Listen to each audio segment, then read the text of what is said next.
If you truly believe in God, ഒരു കാരണവശാലും കടം മേടിച്ച് ബിസിനസ് ചെയ്യരുത്. ദൈവത്തിൽ നിന്നും സൂപ്പർ നാച്ചുറൽ മിറക്കിൾസുകൾ ബിസിനസ്സിൽ പ്രതീക്ഷിക്കുന്നെങ്കിൽ ഒന്നാമത്തെ സ്റ്റെപ്പ് അവനെ വിശ്വസിക്കുക എന്നുള്ളതാണ്. ഒരു മാസം മുഴുവനും നടന്നിട്ടും ഒറ്റ പുസ്തകം പോലും വിൽക്കാൻ പറ്റിയില്ല. വലിയൊരു പുസ്തകം മേടിച്ച് നമ്മൾ ഇൻസൾട്ട് ചെയ്തു. സോ ചലഞ്ചസോട് ചലഞ്ചസ്. ഈ സമയങ്ങളെല്ലാം വലിയ ക്വസ്റ്റ്യൻസ് നമുക്ക് ഉയരുന്നുണ്ട്. നമ്മൾ ഇറങ്ങിയത് ശരിയാണോ? നമ്മൾ ആൾക്കാർ പരിഹസിക്കാൻ തുടങ്ങി. ഈ രാവിലെ നോക്കി കൂടി ഇതൊന്നും കാണുന്നില്ല. നമ്മൾ പെട്ടെന്ന് പേടിച്ചു പോവാണ്. അയ്യോ,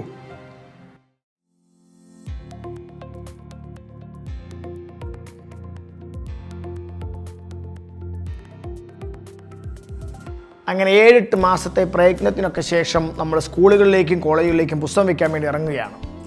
അപ്പോൾ നമ്മൾ ഈ പുസ്തകം മുഴുവനും സെമിനാർ റെക്കോർഡ് ചെയ്ത് വെച്ചിട്ടുണ്ട്. ഇനിയിപ്പോൾ അത് മെമ്മറി കാർഡ് മേടിച്ചത് കോപ്പി ചെയ്താൽ മതി. അപ്പോൾ സ്കൂളിൽ ചെന്ന് കിട്ടുന്ന അഡ്വാൻസ് പൈസയും കൊണ്ട് മെമ്മറി കാർഡ് മേടിക്കുക. ഇതാണ് നമ്മുടെ പദ്ധതി. അപ്പോൾ പുസ്തകത്തിൻ്റെ കുറേ കോപ്പിയൊക്കെ ആയിട്ട് നമ്മളിങ്ങനെ ഒരു പഴയ സാൻഡ്രോ കാറുണ്ട്. ആ കാറിൽ കയറി നമ്മൾ സ്കൂളുകൾ വഴി പോവുകയാണ്. അല്ലാതെ ഇപ്പോൾ ബസ്സിന് പോയിട്ടോ ബൈക്കിന് പോയാലും നമുക്ക് സ്കൂളുകളിൽ റീച്ച് ചെയ്യാൻ പറ്റത്തില്ല. അപ്പോൾ ഒരു ദിവസം 1000 രൂപ ചിലവുണ്ട്. ഞങ്ങളുടെ 3 പേരുടെ ഭക്ഷണം, പിന്നെ അതിൻ്റെ ഫ്യൂവല് എല്ലാം കൂടെ കൂട്ടി ഞങ്ങൾക്ക് എക്സ്പെൻസ് ഉണ്ട്. ഇതെല്ലാം കടം മേടിക്കുന്നതാണ്. ഞാൻ നിങ്ങൾ പറയുകയാണ്, നിങ്ങൾ ഒരിക്കലും ബിസിനസ് കടം മേടിച്ച് റൺ ചെയ്യരുത്. If you truly believe in God, നിങ്ങൾ ദൈവത്തിൽ ആശ്രയിക്കുകയാണെങ്കിൽ ഒരു കാരണവശാലും കടം മേടിച്ച് ബിസിനസ് ചെയ്യരുത്. കടം മേടിച്ച് ബിസിനസ് ചെയ്യുന്നതിൻ്റെ ഏറ്റവും വലിയ പ്രശ്നം, നിങ്ങൾ ആ ഹാബിറ്റ് ഉള്ളിടത്തോളം കാലം, ഞാനിങ്ങനെ പറയാറുണ്ട്, കാക്ക നിങ്ങളുടെ വീട്ടിൽ വരത്തില്ല. കാരണം ദൈവത്തിന് കാക്ക അയക്കാൻ താല്പര്യമുണ്ട്. പക്ഷേ കാക്ക വരുന്നതിന് മുമ്പ് അയലൊക്കത്ത് പോയി കടം മേടിക്കുകയാണെങ്കിൽ കാക്ക വീടിൻ്റെ മണ്ടേ പറഞ്ഞിട്ട് കാക്കയുടെ വാട്ടിന് പോകും. ദൈവത്തിൽ നിന്നും സൂപ്പർ നാച്ചുറൽ മിറക്കിൾസുകൾ ബിസിനസ്സിൽ പ്രതീക്ഷിക്കുന്നെങ്കിൽ ഒന്നാമത്തെ സ്റ്റെപ്പ് അവനെ വിശ്വസിക്കുക എന്നുള്ളതാണ്. ആ വിശ്വാസത്തിലുള്ളതാണ് ബിസിനസ്സിലേക്ക് ഇറങ്ങുന്ന ആ കാര്യത്തിൽ മറ്റ് മനുഷ്യരെ ആശ്രയിച്ച് കടം മേടിച്ചൊന്നും ചെയ്യാതെ ബൈ പ്രയറിൽ വാതിൽ തുറക്കാൻ പ്രാർത്ഥിക്കുക എന്നുള്ളത്. അപ്പം നമുക്കിതൊന്നും അന്ന് അറിയത്തില്ല. നമ്മൾ മൊത്തം കടമേടിയിലാണ്. കടം മേടിച്ചാണ് ഈ കാര്യങ്ങൾ മൊത്തം ചെയ്യുന്നത്. അടുത്ത ഒരു ബിസിനസ്സിൽ നിന്ന് ക്യാഷ് വരുമ്പോൾ കടം തിരിച്ചു കൊടുക്കാമെന്ന് ഓർക്കും. നമ്മളിൽ പലരും അങ്ങനെ ആയിരിക്കും ഇപ്പോൾ ചെയ്തുകൊണ്ടിരിക്കുന്നത്. അത് വരത്തുമില്ല. ഇപ്പുറത്തെ കടക്കാരനാവും, നമ്മുടെ പേരും പോകും. കൂടുതൽ ലയബിലിറ്റീസിലേക്കും കൂടുതൽ സൈഡിലേക്കും നമ്മൾ ചെന്ന് വീഴുകയും ചെയ്യും. കടം വാങ്ങരുത്, കർത്താവിനെ ആശ്രയിക്കുക. അപ്പോൾ നമ്മൾ ചിന്തിക്കുന്ന, ഞാൻ മുമ്പ് പറഞ്ഞ പോലെ, സ്കൂളിൽ ചെല്ലുന്നു, പുസ്തകങ്ങൾ വിൽപ്പന നടക്കുന്നു, ക്യാഷൊക്കെ തിരിച്ചു കൊടുക്കാൻ പറ്റുന്നു, പുസ്തകം പ്രിൻറ്റ് ചെയ്തതിൻ്റെ പൈസ സഹിതം തിരിച്ചു കൊടുക്കാൻ പറ്റുന്നു, മെമ്മറി കാർഡ് മേടിക്കാനുള്ള ക്യാഷ് കിട്ടുന്നൊക്കെയാണ്. സ്കൂളിൽ ചെന്നപ്പോഴാണ് ഞങ്ങൾക്ക് മനസ്സിലായത്, ഞങ്ങൾ അധ്യാപകരായതുകൊണ്ട് സ്കൂളിൽ എൻട്രി കിട്ടാൻ എളുപ്പമാണ്.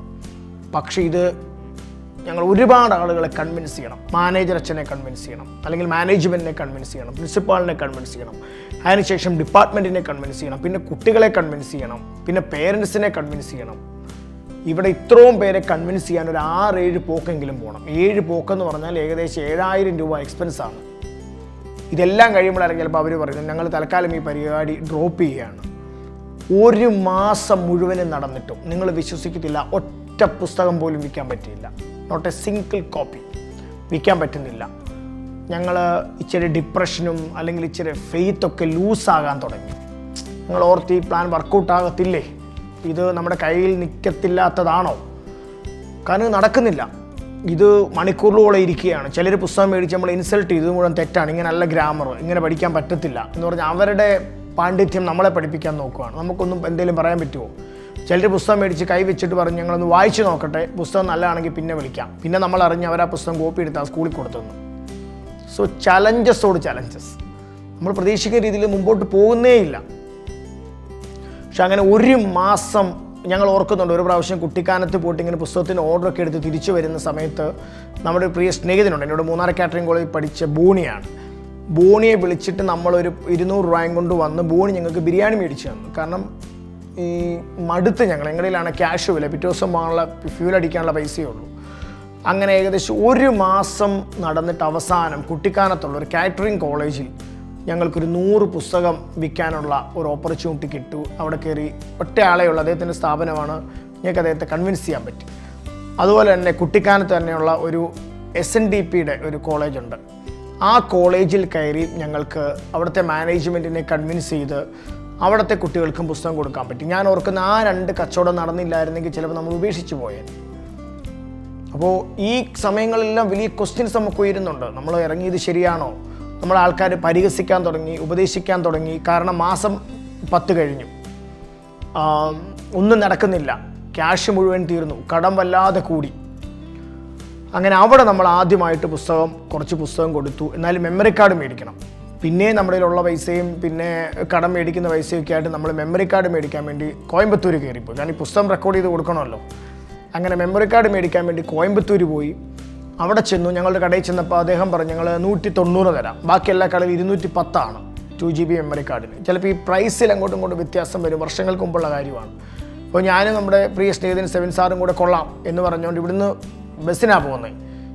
ഈ മെമ്മറി കാർഡ് 190 രൂപ പറഞ്ഞ മെമ്മറി കാർഡ് മേടിച്ച് കടയിൽ നിന്ന് മേടിച്ച് ഇവിടെ കൊണ്ടുവന്ന് കോപ്പി ചെയ്തിട്ട് മുഴുവൻ ഇരുന്ന് കോപ്പി ചെയ്യുകയാണ്. കോപ്പി ചെയ്യുക എന്ന് പറഞ്ഞാൽ നമ്മൾ 2-3 ലാപ്ടോപ്പ് കടം മേടിച്ച് അതിൽ കാർഡ് റീഡർ വെച്ച് കോപ്പി ചെയ്യുകയാണ്. അങ്ങനെ കോപ്പി ചെയ്താണ് ഇത് മുഴുവനും നമ്മൾ ചെയ്യുന്നത്. പിറ്റേ ദിവസം രാവിലെ നമ്മളിത് കേട്ട് നോക്കിയപ്പം നമ്മുടെ കൂടെയുള്ള നമ്മുടെ സ്നേഹിതൻ അഡ്വക്കേറ്റ് പറയുകയാണ്, എൻ്റെ വൈഫ് കുറേ എണ്ണം വീട്ടിൽ കൊണ്ട് കോപ്പി ചെയ്തു, പക്ഷേ രാവിലെ നോക്കിയപ്പോൾ ഇത് റെക്കോർഡ് ചെയ്തൊന്നും കാണുന്നില്ല. നമ്മൾ പെട്ടെന്ന് പേടിച്ചു പോവാണ്. അയ്യോ, ഈ റെക്കോർഡ് ചെയ്തൊക്കെ എവിടെ പോയി, റെക്കോർഡ് ചെയ്തത് എവിടെ പോയി എന്നറിയാൻ നമുക്ക് അടുത്ത എപ്പിസോഡിലോട്ട് പോവാം. ഞാൻ വീണ്ടും നിങ്ങൾ പറയുന്നു, ദൈവത്തെ ആശ്രയിച്ച് ഇറങ്ങുമ്പോൾ ചിലപ്പോൾ ചലഞ്ചസ് വന്നേക്കാം. പക്ഷേ ബൈബിളിൽ ഒരു വാക്യമുണ്ട്, വിളിച്ച ദൈവം വിശ്വസ്തൻ. അല്ലെങ്കിൽ ഒരു വാഗ്ദത്തത്തിനൊരു അവധി വെച്ചിരിക്കുന്നു, അത് താമസിക്കില്ല, അത് ബെട്ട് പരിസമയത്തിലേക്ക് നീങ്ങുന്നു, അത് വരും നിശ്ചയം. അത് ഞങ്ങളുടെ ജീവിതത്തിലും നടന്നു. അതുകൊണ്ടാണ് ഇന്ന് ഈ എപ്പിസോഡിൽ പറയാൻ കഴിയുന്നത്. ഈ മെമ്മറി കാർഡിൻ്റെ കാര്യം ഒരു വലിയ ഷോക്കിംഗ് ആയിരുന്നു, അല്ലെങ്കിൽ വലിയൊരു ഐ ഓപ്പണിംഗ് ആയിരുന്നു. അത് നമുക്ക് അടുത്ത എപ്പിസോഡിൽ എന്താണ് അവിടെ സംഭവിച്ചതെന്നുള്ളത് കാണാം. God bless you.